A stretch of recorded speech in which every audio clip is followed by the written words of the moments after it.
Viva Voz, com Vera Magalhães.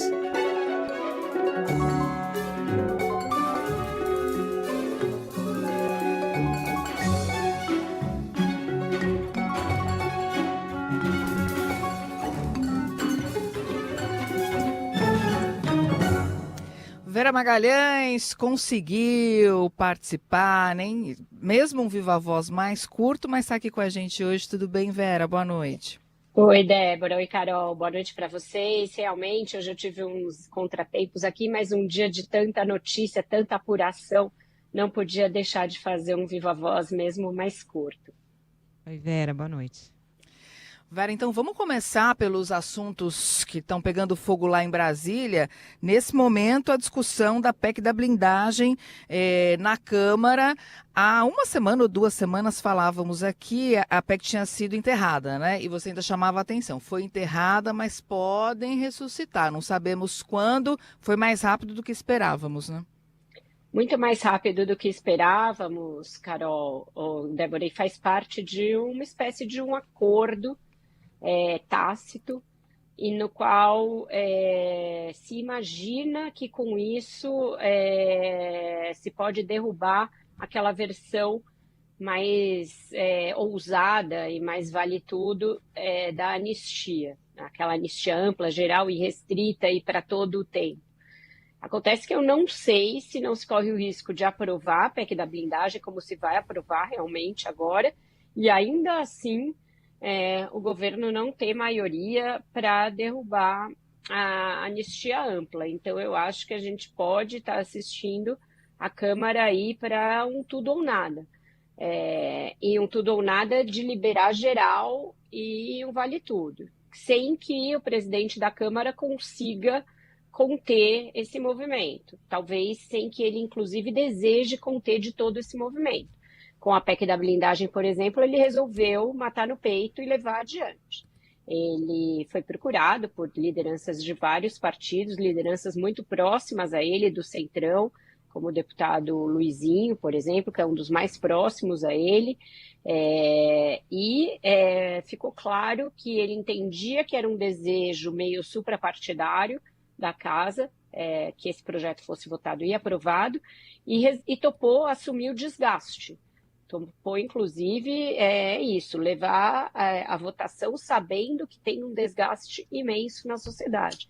Imagino que os nossos ouvintes devam estar em polvorosa aí nos chats, se manifestando a respeito, porque realmente é um libera geral. A única coisa que eles atenuaram é a necessidade de autorização prévia, inclusive para se abrir inquérito, que existia numa versão anterior do projeto. Essa caiu, não está na versão que vai ser aprovada. Esse foi um mínimo acordo que se fez ali para dar algum tipo de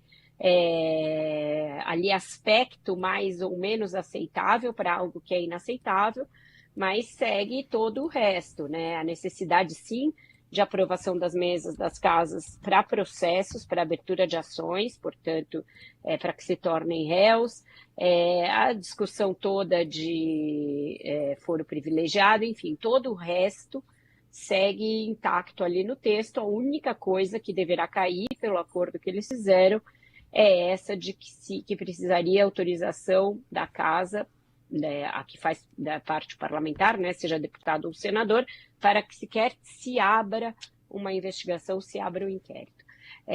Então, muito grave, e vai passar hoje, tá? Então, é boiada mesmo, e vai passar no Senado. Essa não é daquelas que o Senado vai depois segurar, deixar na gaveta, não. O acordo inclui o Senado.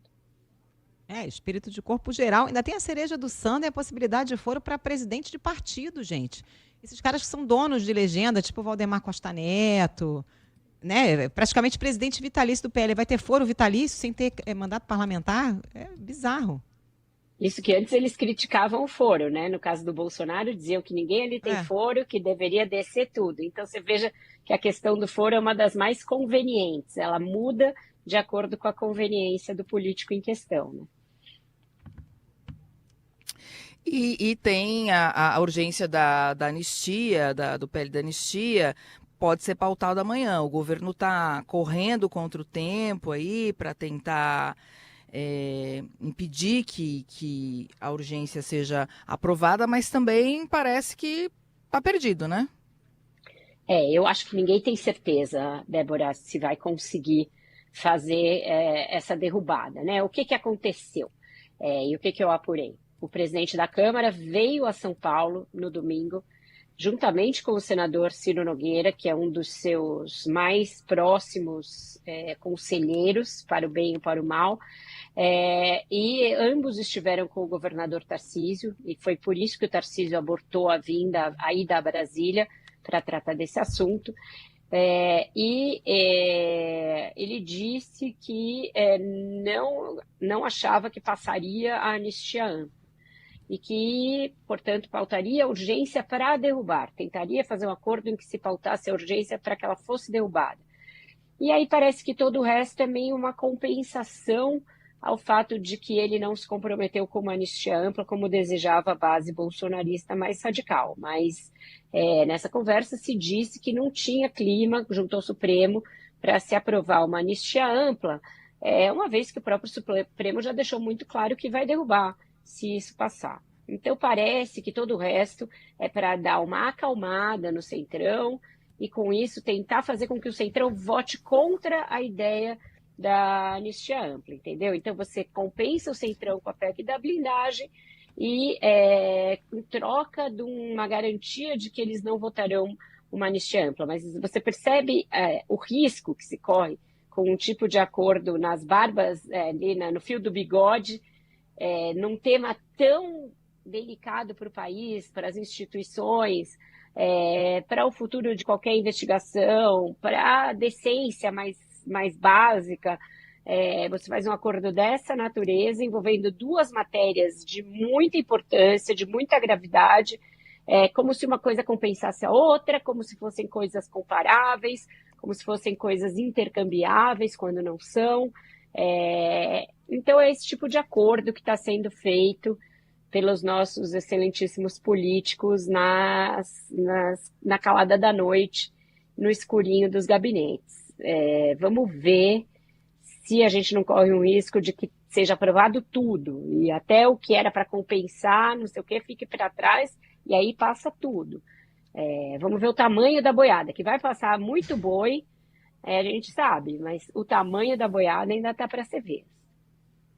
Vera e Débora, antes da gente seguir com os outros assuntos, a Isa Staciarini tem informações ao vivo em Brasília sobre o estado de saúde do ex-presidente Jair Bolsonaro, ele que mais uma vez saiu de casa, foi para o hospital porque estava se sentindo mal. Isa, o que tem de informação por aí? Oi, Débora. Carol, olha, o ex-presidente Jair Bolsonaro já está aqui no hospital, deve estar há cerca de 3 horas. Ele deu entrada mais precisamente às 4h10. E há uma Oi, Isa, a gente está com dificuldade de te ouvir, está muito baixo o seu áudio. Eu não sei se você está com fone ou se é o lugar que você está. Vamos tentar melhorar, porque está muito baixo, a gente está com dificuldade. Acho que a gente vai refazer a ligação. Bom, daqui a pouquinho a Isa, então, com informações, a gente trouxe mais cedo essa informação de que o ex-presidente Jair Bolsonaro se sentiu mal, estava sendo atendido no hospital DF Star. Daqui a pouquinho a Isa vem com atualizações. Vamos seguir aqui com os nossos assuntos, até porque o próximo assunto tinha a ver também com família Bolsonaro, Vera. Essa manobra aí do deputado Eduardo Bolsonaro para tentar continuar no cargo, ocupando agora o lugar de líder da minoria e aí, portanto, conseguiria seguir atuando nos Estados Unidos sem ter que justificar suas faltas. Isso me parece que tem uma chance de o presidente da Câmara barrar, pelo que eu apurei. O que eu colhi ali junto a alguns setores da Câmara, inclusive a assessoria jurídica da Câmara, é que ele não poderia barrar a indicação pode ser feita pela minoria, pode-se indicar qualquer deputado, mas justamente o fato de ele não estar no Brasil, de a licença já ter vencido e ainda assim ele continuar nos Estados Unidos com o tipo de atividade que ele está promovendo nos Estados Unidos, que é totalmente alheia ao mandato, inclusive contrária aos interesses do parlamento, contrária aos interesses do país, deverá vir um parecer da assessoria jurídica da Câmara recomendando que o presidente da Casa barre essa indicação quando ela for efetivamente formalizada.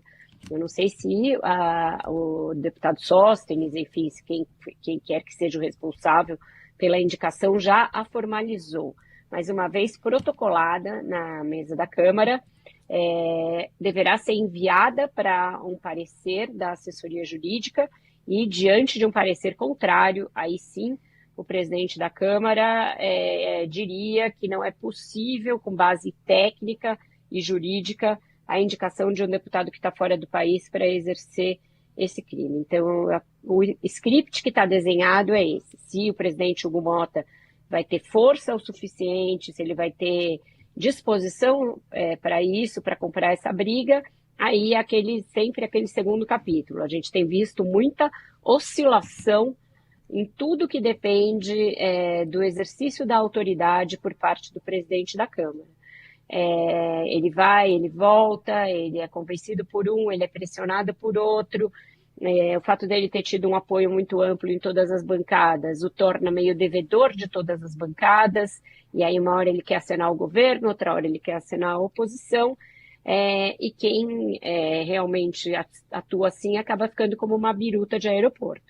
Então a gente vai ter de ver o quanto ele vai estar disposto a, desta vez, exercer a sua autoridade e dizer que é um pouco demais, até para os padrões bastante elásticos que a Câmara está demonstrando ter, éticos, morais e jurídicos, você designar alguém que está trabalhando assintosamente contra o Brasil como líder de qualquer coisa.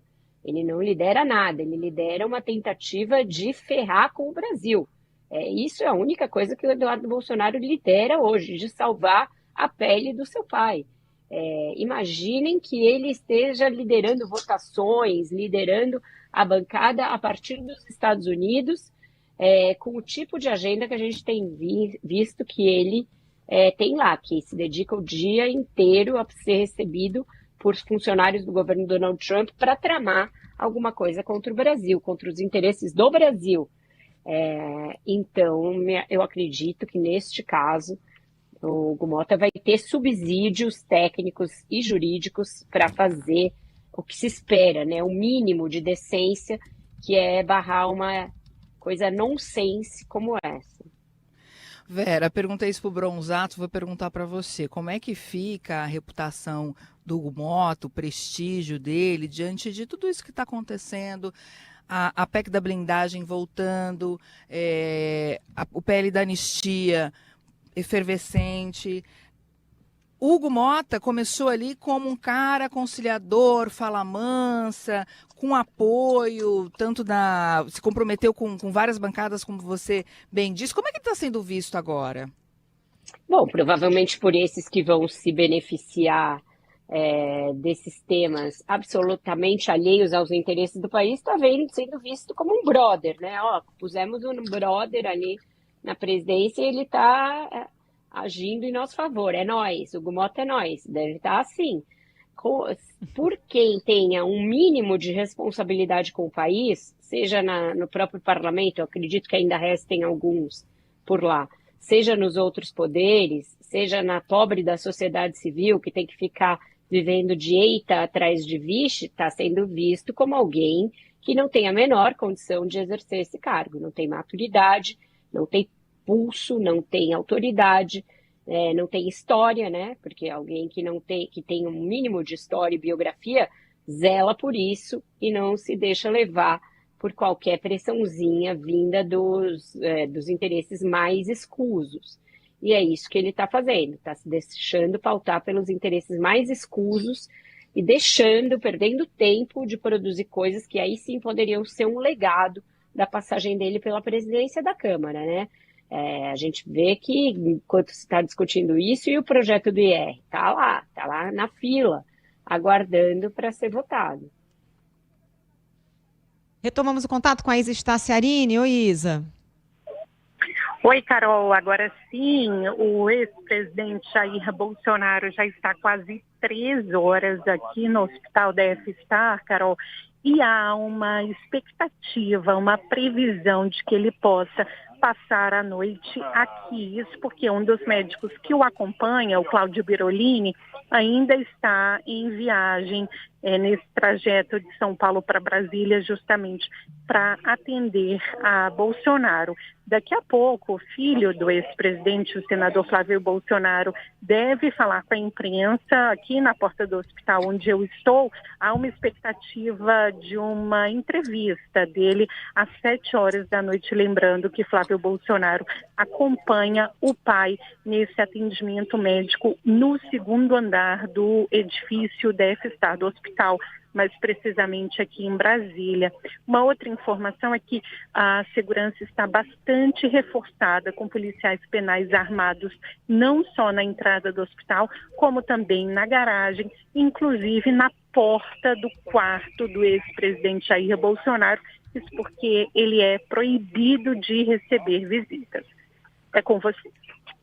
Obrigada, Isa. Ô Vera, e outro assunto importante foi a execução do ex-delegado-geral de São Paulo, Rui Ferraz Fontes, que estava aposentado, trabalhando na prefeitura do litoral de São Paulo. Nós noticiamos a morte, o assassinato, ontem no finalzinho do ponto final. E hoje trouxemos os desdobramentos, né? 2 suspeitos já foram identificados, o governo federal ofereceu ajuda da Polícia Federal, que foi...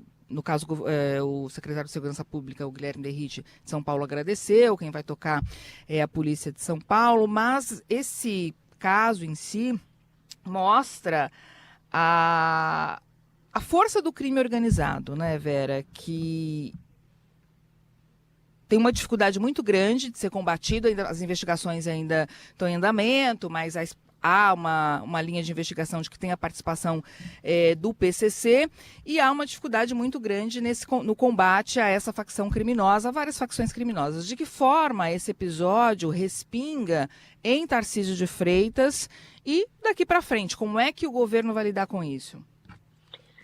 Eu acho que realmente é um desgaste para o governador, embora a gente saiba que, né, esses casos aí de mando, de crimes de mando das facções criminosas, eles antecedem um pouco o governo atual. Ele já era jurado de morte há muitos anos, e eu acho que o principal aí reside, primeiro, na quantidade de ocasiões em que o crime organizado está procurando fazer ações muito espetaculosas para demonstrar esse poderio a que você se referiu, Débora. Então, eu acho que isso é algo que preocupa a todos, preocupa os governos estaduais, preocupa o governo federal, porque se a gente começar a enveredar para uma situação em que o crime organizado pratica esse tipo de ação para justamente mostrar que as autoridades estão à deriva em relação à inteligência, à capacidade de proteger os agentes públicos e a capacidade de evitar esse tipo de realidade, aí a gente está caminhando mais alguns passos, além dos muitos que a gente já deu, no sentido de viver uma certa anomia e viver um certo estado em que as forças de segurança já não têm o total controle da situação. Isso é muito grave. Eu acho que essa ação deveria gritar para a gente a necessidade de reforço das legislações ligadas ao combate ao crime organizado. Tanto a PEC da segurança, quanto o projeto de lei antimáfia, que tem dispositivos para pelo menos dar mais mecanismos para as forças de segurança se contraporem a esse poderio. Então, um dos mecanismos que está no anteprojeto da lei antimáfia, que a gente não sabe se vai estar na versão final do projeto, é um que assegura a quem se aposenta, como era o caso do delegado Rui, a manutenção de uma proteção, a manutenção de uma escolta, porque é óbvio que uma vez que você foi jurado de morte, isso não se extingue se você se aposenta. Eles não vão achar, coitadinho, tá lá em casa, tá pendurou as chuteiras, então não vamos mais nos vingar.